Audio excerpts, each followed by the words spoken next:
మూడో రోజు మూడో రోజు ఇక్కడ తిరుగుతాను. పేరుకే జూబ్లీ హిల్స్, కానీ పారే మురికి కాలువలు, కంపు వాసన, గతుకుల రోడ్లు, ఏ పేదవాడిని కదిలించినా మమ్మల్ని పట్టించుకునేవాడు ఎవరు లేడు. బిడ్డ, మా భర్త చనిపోయి 5 ఏళ్ళు అవుతుంది, పెన్షన్ లేదు. నా వయసు 65 సంవత్సరాలు దాటిపోయింది, మాకు పెన్షన్ లేదు.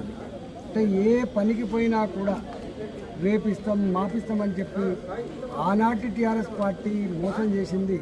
ఇవాళ కాంగ్రెస్ పార్టీకి ఓటేస్తే ఇవన్నీ వస్తాయని చెప్పి మేము భావించి ఓటేసి గెలిపిస్తే మాకెక్కడ కూడా పెన్షన్ లేదు, ఇప్పటికీ ఇల్లు లేవు, మురికి కాలువలు బాగా రాలే, తాగే నీళ్ళు కూడా చక్కగా రావట. అంటే హైదరాబాద్ మొత్తంలోనే జూబ్లీ హిల్స్ అంటే రిచెస్ట్ ప్లేస్ అనేటువంటి భావన ఉంటుంది. కానీ ఎక్కడికి పోయినా బస్తీలు, కంప వాసన, పేదరికం, దరిద్రం, ఇవి తప్ప సమస్యలు తప్ప ఇంకోటి. ఇవాళ అందుకనే ఆనాటి 10 ఏళ్ళ ప్రభుత్వాన్ని చూసి కర్రగాల్చి వాత పెట్టినాం.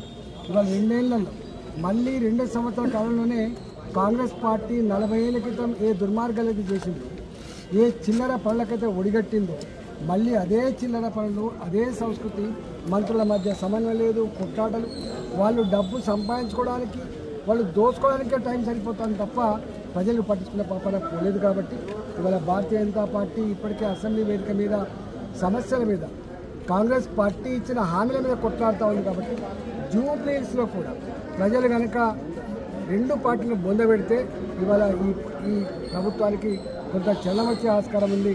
పెన్షన్లు రావాలన్నా, డబుల్ బెడ్రూములు రావాలన్నా, మురికి కాలువలు బాగుపడాలన్నా, ప్రతి మహిళకు 2500 రూపాయలు రావాలన్నా, ఇవాళ ప్రతి నిరుద్యోగ యువతకి 4000 రూపాయలు అమలు కావాలన్నా, ఇవాళ చదువుకునే ఆడపిల్లలకి స్కూటీలు రావాలన్నా కూడా భారతీయ జనతా పార్టీ వాళ్ళ మెడలు వంచి కొట్టడానికి ఆస్కారం ఉంటుంది. కాబట్టి మీరు భారతీయ జనతా పార్టీ మా అభ్యర్థికి కమలం పువ్వు గుర్తుకు ఓటేసి గెలిపించాలని చెప్పి ఈ ప్రాంత ప్రజానికానికి వేడుకుంటా ఉన్నా.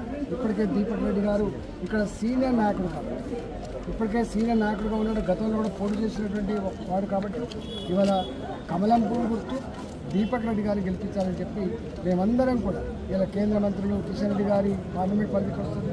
ఇవాళ మొత్తం ఎమ్మెల్యేలుగా, భారతీయ జనతా పార్టీ ఎమ్మెల్యేలుగా, ఎంపీలుగా, రాజ్యసభ సభ్యులుగా, ఎమ్మెల్సీలుగా, సీనియర్ నాయకులుగా ప్రతి కార్యకర్త కూడా ప్రతి గల్లీలో, ప్రతి ఇంటికి వాళ్ళ ప్రచారం చేసి భారతీయ జనతా పార్టీ గెలిపించే కోసం ప్రయత్నం చేస్తూ ఉన్నాం.